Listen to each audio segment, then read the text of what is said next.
Hello student, मेरा नाम है मनीष और आपके मेरे YouTube चैनल IMP पर स्वागत है। अभी हम जैसे कि YouTube चैनल का नाम ही है IMP, तो उसमें सिर्फ IMP क्वेश्चन जो कि 10th केमिस्ट्री के हैं, सिर्फ केमिस्ट्री वाले पोर्शन उन पर डिस्कस करेंगे। वैसे तो ये पूरे क्वेश्चन अगर हम देखें तो 40 के अबव के समथिंग में है, 42, ठीक है। तो ये 42 जो क्वेश्चन है ये पूरे हम डिस्कस करेंगे इस पर, लेकिन एक ही वीडियो में तो इतना डिस्कशन हो नहीं सकता ना। तो हम आज जो है 5 क्वेश्चन देखेंगे, हिंदी और इंग्लिश दोनों में, स्टार्टिंग के 5 क्वेश्चन, ठीक है। इसमें जैसे कि सन डाले गए हैं, यानी कि पिछले 10 से 12 साल के पेपर का एनालिसिस करके उनके क्वेश्चन इसमें डाले गए हैं। जैसे कि 2021-2020 में रिपीट हुआ था ये क्वेश्चन, ये 4 बार रिपीट हुआ है ना। तो हम ये सारे क्वेश्चन जो है देखेंगे, ये पिछले 10 से 12 साल के क्वेश्चन हैं। तो इसके लिए हम एक सिंपल PDF बना लेते हैं जिसमें हिंदी इंग्लिश दोनों है, ठीक है। साइंस की है और बता दूं मैं, जैसे कि लिखा हुआ है कि क्वेश्चन आंसर सिर्फ 2023 के लिए वैलिड है, क्योंकि हर साल आपने भी देखा होगा कुछ सिलेबस रिड्यूस हो जाता है, ब्लूप्रिंट में चेंजेस आ जाते हैं, है ना। किसमें से 2 मार्क्स का, किसमें से 1 मार्क्स का, ऐसे क्वेश्चन पूछे जाते हैं। तो ये जो क्वेश्चन है ये 2024, 25, 26 के हिसाब से वैलिड नहीं हो पाएंगे। ऐसा इसलिए क्योंकि ये जो PDF क्रिएट की गई थी, तो इसमें से वो क्वेश्चन मैंने हटा दिए हैं जो इस बार सिलेबस में नहीं आएंगे। मतलब अगर आप 2022 का सिलेबस देखोगे तो उसमें जैसे कि अगर हम बायो का ही पोर्शन ले लें, या फिर बायो में भी जो 9 चैप्टर है, या फिर आपका केमिस्ट्री में 5 चैप्टर है, ये पिछले साल हटा नहीं था, रिड्यूस नहीं हुआ था सिलेबस से, लेकिन इस बार हट गया है। तो उसके सारे क्वेश्चन इस PDF के अंदर नहीं है, क्योंकि वो एग्जाम के लिए इंपॉर्टेंट नहीं है। तो ये सिर्फ वैलिड है 2023 के लिए। फिर भी अगर आपको कोई जानकारी और चाहिए तो आप इस नंबर पर कॉल करके या फिर व्हाट्सएप करके पर्सनली मुझसे बात कर सकते हैं, ठीक है। तो हम स्टार्ट करते हैं। तो जैसे कि पहला क्वेश्चन है, write the name of equation in which there is an exchange of ion between the reactants. यानी कि उस समीकरण का नाम बताना है, उस इक्वेशन का नाम बताना है जिसमें रिएक्टेंट्स के बीच में आयनों का एक्सचेंज यानी कि आदान प्रदान होता है। ये क्वेश्चन 2021 और 2020 में 2 बार रिपीट किया गया है। एक बार 2020 में आया था, उसके बाद 2021 में, यानी कि उसने कंटिन्यू पूछ लिया था इसको, ठीक है। तो इसका आंसर है डबल डिस्प्लेसमेंट रिएक्शन या फिर द्विविस्थापन अभिक्रिया। अब अगर हम इसको देखें थोड़ा बहुत इसके बारे में कि द्विविस्थापन अभिक्रिया होती क्या है, तो जैसे कि डबल डिस्प्लेसमेंट मेथड की अगर मैं बात करूं तो यहाँ पर आप देख सकते हैं एक डबल डिस्प्लेसमेंट मेथड के बारे में। यहाँ पर आपको YouTube पर आप या फिर इसके अलावा आप गूगल पर सर्च करेंगे तो आपको मिल जाएगा, ठीक है। देखो यहाँ पर लिखा हुआ है, double displacement reaction may be classified into several categories including counter ion exchange. देख लिया ना, इनके बीच में क्या होता है, आयन एक्सचेंज होते हैं। हिंदी में भी अगर हम देखें तो देखो यहाँ पर स्पष्ट लिखा है, केमिकल रिएक्शन जिसमें 2 कंपाउंड के बीच में, केमिकल रिएक्शन जिसमें 2 कंपाउंड्स के बीच में आयन एक्सचेंज होता है और 2 नए कंपाउंड बनते हैं, उसे डबल डिस्प्लेसमेंट रिएक्शन कहा जाता है। तो ये एक नंबर का मार्क्स का क्वेश्चन है ना। तो उसमें से ये पॉइंट आपको याद रखना है कि इसमें आयन एक्सचेंज होता है। डबल डिस्प्लेसमेंट रिएक्शन में 2 डिस्प्लेसमेंट संपन्न होता है, इसे डबल डिस्प्लेसमेंट रिएक्शन कहते हैं। इसका एग्जांपल बता रखा है, जैसे कि AB + CD, है ना। तो ये जो D है ये कहाँ पहुंच गया, B के पास, और जो B है वो कहाँ पहुंच गया, आपके D के पास। ऐसा क्यों? क्योंकि इसमें जो ज्यादा रिएक्टिव कंपाउंड होता है वो लेस रिएक्टिव कंपाउंड को, जो ज्यादा रिएक्टिव एलिमेंट होता है वो लेस रिएक्टिव एलिमेंट को उस जगह से हटाकर खुद अपनी जगह पर पहुंच जाता है। इस रिएक्शन में जैसे कि यहाँ पर बताया गया, तो इसमें लिखा है इस रिएक्शन में सल्फेट तथा क्लोराइड आयन का सोडियम सल्फेट तथा बेरियम सल्फेट के बीच एक्सचेंज होता है, जिसमें बेरियम सल्फेट तथा सोडियम सल्फेट बनता है। इस रिएक्शन में बेरियम सल्फेट का प्रेसिपिटेट प्राप्त होता है। तो आप देखोगे आपका sodium sulphate plus beryllium chloride का दोनों का रिएक्शन करवाया गया, तो यहाँ पर आपका क्लोरीन जो है वो सोडियम क्लोराइड बना लेता है इससे रिएक्ट करके, और बेरिलियम इसके पास पहुंच जाता है। इस प्रकार से रिएक्शन कंप्लीट होती है है ना। तो आपको याद रखना है, जस्ट ऐसे बहुत सारे आपको एग्जाम्पल अगर आप गूगल पर डालते हो तो आपको मिल जाता है। अपने को सारा नहीं पढ़ना है, बस मेरे को समझाना था आपको, इसलिए मैंने आपको ये थोड़ा बहुत बताया। ठीक है, ठीक है। तो अब हम नेक्स्ट क्वेश्चन की तरफ अगर बढ़े तो आप समझ गए होंगे कि इसका आंसर डबल डिस्प्लेसमेंट क्यों है, क्योंकि ऐसी रिएक्शन या ऐसी इक्वेशन डबल डिस्प्लेसमेंट ही है जिसके अंदर आयन एक्सचेंज होता है।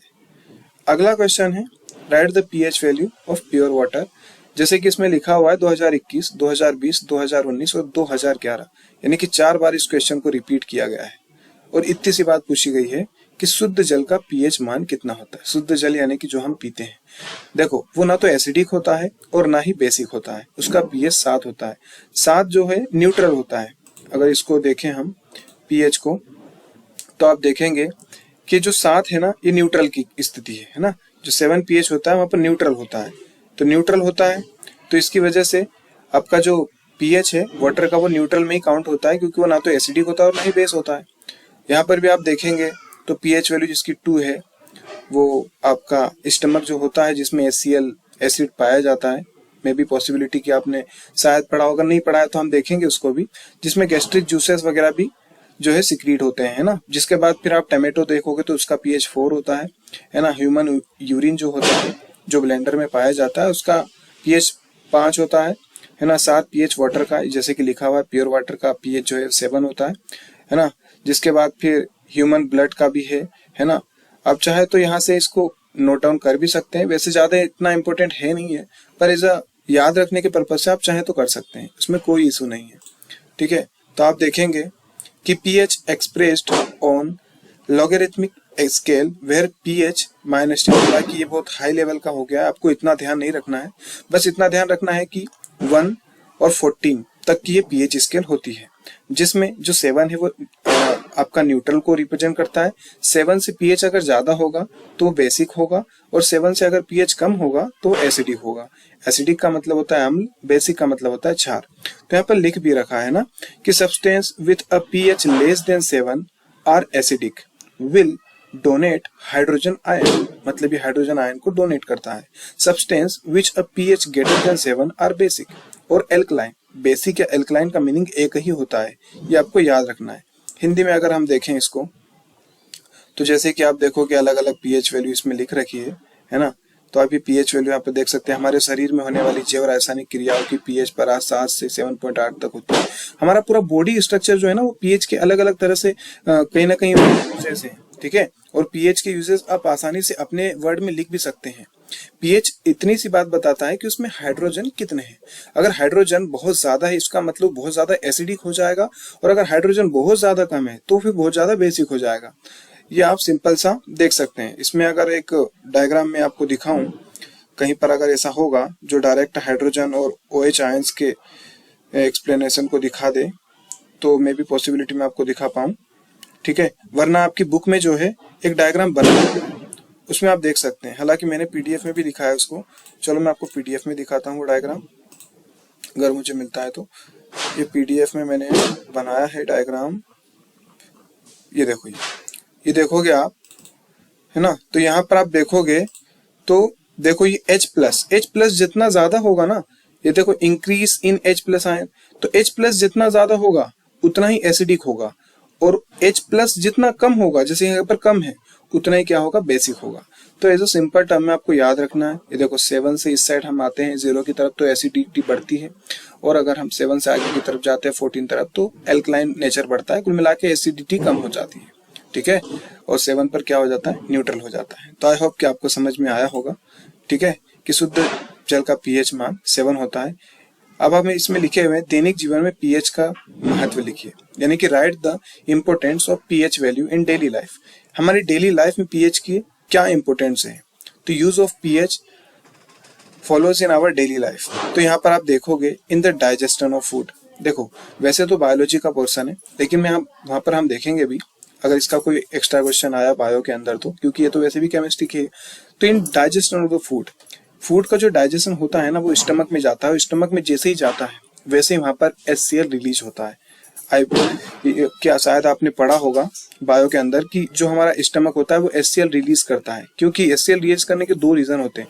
पहला रीजन तो कि आपका जो फूड है उसको वो कहीं ना कहीं छोटे छोटे पार्ट्स में तोड़ दें, डिस्ट्रॉय कर दें, और साथ ही साथ उसके अंदर अगर कोई माइक्रो बैक्टीरिया, माइक्रो ऑर्गेनिज्म है तो उसको भी वो किल कर दे। ये इसका मेन पर्पस होता है।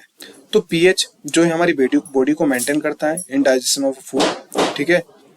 जिसके बाद फिर in the prevention of tooth decay, यानी कि आप अगर देखेंगे तो दांतों की सड़न की रोकथाम में भी पीएच का एक योगदान बहुत ज्यादा होता है। तो ये आपको जो यूजेस है हमारी डेली लाइफ में आपको सीधे सीधे याद रखना है। सोइल का भी पीएच वैल्यू होना चाहिए कुछ प्लांट के पर्पज से। अगर सोइल का पीएच वैल्यू जो प्लांट को चाहिए उस हिसाब से अगर नहीं है तो प्लांट वहां पर जो है अंकुरित नहीं हो पाएंगे, है ना, जर्मिनेशन उनका नहीं हो पाएगा, और अगर ऐसा नहीं होता है तो प्लांट वहां पर जो है मर जाएगा, किल हो जाएगा। PH is very important aspect of every chemical process.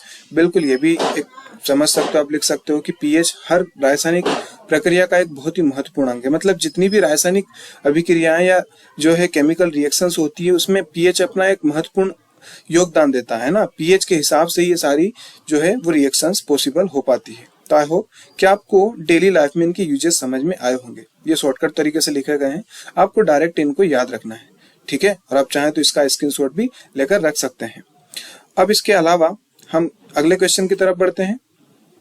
Question number जैसे कि चौथा है, write the chemical formula and use of baking soda.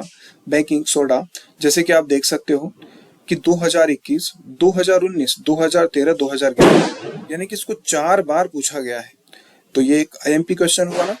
तो अगर बेकिंग सोडा का रासायनिक सूत्र और उपयोग लिखिए हिंदी में जैसे कि इसका मीनिंग है, तो उसका केमिकल फॉर्मूला या फिर हम बोल सकते हैं कि उसका जो रासायनिक सूत्र है वो क्या होता है, NaHCO3, है ना।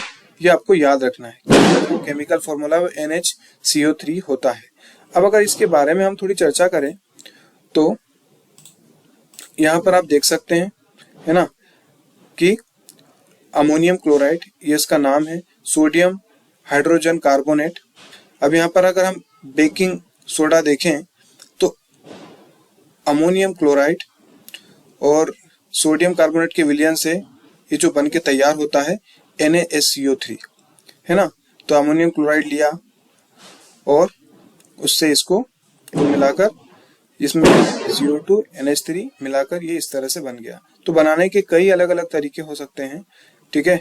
अब इसके अलावा अगर हम इसको देखें तो इसका उपयोग कहाँ पर होता है, खाद्य पदार्थों में बेकिंग पाउडर के रूप में इसका उपयोग किया जाता है। सोडा वाटर तथा सोडा युक्त शीतल पेय बनाने में, पेट की अम्लता को दूर करने में, जो आपके पेट में अगर मान लो एसिडिटी बढ़ गई है तो इसका इस्तेमाल करके आप उसको कम भी कर सकते हैं, ठीक है। अग्निनाशक यंत्रों में किया जाता है, प्रयोगशाला में भी इसका उपयोग किया जाता है। तो आपको बस ये याद रखना है क्योंकि एग्जाम पॉइंट ऑफ व्यू से ये क्वेश्चन बहुत इंपॉर्टेंट है और एग्जाम में लगभग 4 बार पूछा भी गया है। तो आप देख सकते हैं, तो इसमें यूजेस लिखे हुए हैं ऑलरेडी, आप देख सकते हैं, है ना। NaHCO3 ये इसका केमिकल फॉर्मूला, आपको नाम याद होना चाहिए क्योंकि ऑब्जेक्टिव या मैच द कॉलम इसमें आ सकता है। तो अब अगर इसका यूज देखें तो in preparation of baking powder, मतलब बेकिंग पाउडर बनाने में भी इसका इस्तेमाल होता है।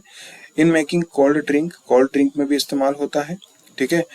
जिसके बाद एज ए लेबोरेटरी रिएजेंट, जो लेबोरेटरीज होती है वहां पर इसका एजेंट के रूप में एक्चुअल में जो रिएक्शंस होती है तो थोड़ा बहुत एक एक्स्ट्रा एजेंट के रूप में इसको मिलाया जाता है, वहां पर भी इसका इस्तेमाल होता है। In manufacturing of fire extinguisher, जो फायर एक्सटिंग्विशर है वहां पर भी इसको बनाने के लिए इसका इस्तेमाल करते हैं, उसके अंदर इसकी थोड़ी मात्रा मिलाई जाती है। As an anti acid to decrease the acidity of stomach, मतलब बोलने का यह है कि अगर आपको एसिडिटी हो गई है, काफी बार आपको हुई होगी, तो के लिए ये एक विपरीत काम करता है, यानी कि आपको एसिडिटी हो गई तो आप इसको अगर इस्तेमाल करते हैं तो आपकी एसिडिटी जो है वो खत्म हो जाती है। वैसे तो आप इनो का इस्तेमाल करते हैं, इनो बेहतर होता है, ठीक है। ये भी अगर आप नहीं हो इनो तो इसका इस्तेमाल भी कर सकते हैं अगर आपके यहाँ पर इनो नहीं है तो। आपने सुना होगा इसको मीठा सोडा या खाने का सोडा भी कहते हैं, है ना। इसी को ही बेकिंग सोडा भी कहा जाता है। तो इसका उपयोग इस प्रकार से किया गया है कि बेकिंग पाउडर बनाने में, शीतल पेय बनाने में, प्रयोगशाला में अभिकर्मक के रूप में, अग्निशामक यंत्रों के निर्माण में भी होता है। पेट की जो अम्लता बढ़ गई है उसको कम करने के लिए भी एंटी एसिड के रूप में इसका इस्तेमाल करते हैं। तो आई होप कि आपको समझ में आया होगा, ठीक है, कि जो बेकिंग सोडा है उसका क्या इस्तेमाल है और क्या यूजेस हैं और उसका केमिकल फॉर्मूला क्या है। अगला जो क्वेश्चन है, क्वेश्चन नंबर 5, क्वेश्चन नंबर 5 को अगर आप देखोगे तो right the 2 names of carbon allotropes, यानी कार्बन अपरूपों के 2 नाम लिखिए। अपरूप का मतलब देखो सिंपल सी बात है, वैसे तो कार्बन के 3 अपरूप होते हैं, लेकिन इन्होंने क्वेश्चन में 2 पूछा है तो हम 3 का आंसर क्यों दें, हम 2 का ही देंगे। तो एलोट्रोप्स जो होते हैं ये प्योर कार्बन के बनाए जाते हैं, तो लिखा है कि it is formed by pure carbon only is known as allotropes. Diamond, graphite, ये 2 एग्जाम्पल हो गए, है ना, एलोट्रोप्स के अपरूप। यह केवल शुद्ध कार्बन से बनता है, इसे एलोट्रोप्स के रूप में जाना जाता है। हीरा, ग्रेफाइट, है ना, ये इसके 2 है नाम।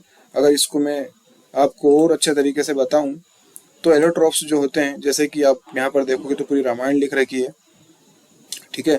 ये कार्बन इस तरह से कुछ दिखाई देता है, कार्बन आप देखोगे तो ब्लैक कलर का दिखाई देता है, ठीक है। अब यहाँ पर आप देखोगे तो ये ग्रेफाइट का स्ट्रक्चर है, ये डायमंड का स्ट्रक्चर है। ग्रेफाइट जो है वो सॉफ्ट होता है, डायमंड हार्ड होता है, हम सबको पता है, और ये एक नॉन मेटल, ये आपको याद होना चाहिए, ठीक है। तो ग्रेफाइट जो है वो सॉफ्ट होता है, ये हार्ड होता है। जिसके बाद फिर ये गुड कंडक्टर ऑफ इलेक्ट्रिसिटी होता है ग्रेफाइट, लेकिन ये बैड कंडक्टर ऑफ इलेक्ट्रिसिटी होता है। इसके अलावा ये जो स्ट्रक्चर दिख रहे हैं फुल रिंग्स के हैं, तो फुल रिंग्स अभी हमको जरूरत नहीं है, ये इतना काफी है हमारे लिए, ठीक है। अब यहाँ पर भी तो ग्रेफाइट के बारे में पढ़ सकते हैं, बहुत सारा लिखा हुआ है वैसे तो, अगर आप पढ़ना चाहें तो, पर हमें क्या है कि अभी फिलहाल इस पर रिसर्च नहीं करनी है, हमें तो बस 10th अच्छे नंबर से पास होना है। तो जितना वहां पर आंसर में लिखा गया है उतना सफिशियंट है आपके लिए। हिंदी में अगर हम इसको देखें तो हिंदी में भी देख सकते हैं, जैसे कि यहाँ पर ये कार्बन है ना, क्रिस्टलीय मतलब आप देखोगे तो इंग्लिश में इसको crystalline carbon, non crystalline carbon बोलते हैं, है ना। तो डायमंड लेंगे, डायमंड कैसा है, तो ये क्रिस्टलाइन एलोट्रोप्स ऑफ कार्बन है। डायमंड, हीरा कार्बन का शुद्ध मतलब प्योर फॉर्म होता है ना। तो इस प्रकार से देख सकते हैं, गुण भी हैं कि रंगहीन होता है ना, ट्रांसपेरेंट होता है, आपको पता है, और सबसे ज्यादा कठोर होता है ना। विद्युत ताप का अचालक होता है, मतलब इससे इलेक्ट्रिसिटी फ्लो नहीं हो पाती ठीक से, है ना। इसका डेंसिटी भी लिख रखा है कि कितना डेंस है ये, 3.52 रिफ्रैक्टिव इंडेक्स, ठीक है। तो ये इतना ज्यादा याद करने की जरूरत नहीं है, बस मैं आपको बस बता रहा था। इसका यूजेस भी लिखे हुए हैं, जैसे कि हीरा काटने में, है ना, जवाहरात के रूप में, जो भी है। ग्रेफाइट के बारे में भी लिख रखा है, तो आप देख सकते हैं, है ना।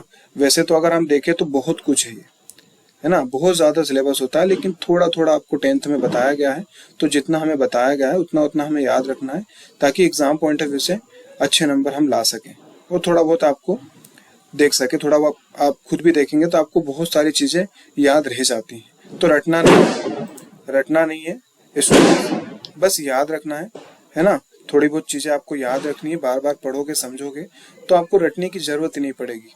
और मुझे पूरी उम्मीद है कि बहुत अच्छे मार्क्स से आप जो है साइंस में 10th अच्छे से पास कर पाओगे। तो ये 5 क्वेश्चन आज के लिए हमने सीमित रखे थे। आई होप कि आपको ये समझ में आया होगा। अगर आपको ये समझ में आया और इस तरह की वीडियो और भी आपको चाहिए तो इसको लाइक और कमेंट जरूर करें, और हो सके तो बेल आइकन को प्रेस कर दें और सब्सक्राइब कर दें, ठीक है। ओके, तो आज के लिए इतना काफी है। Best of luck.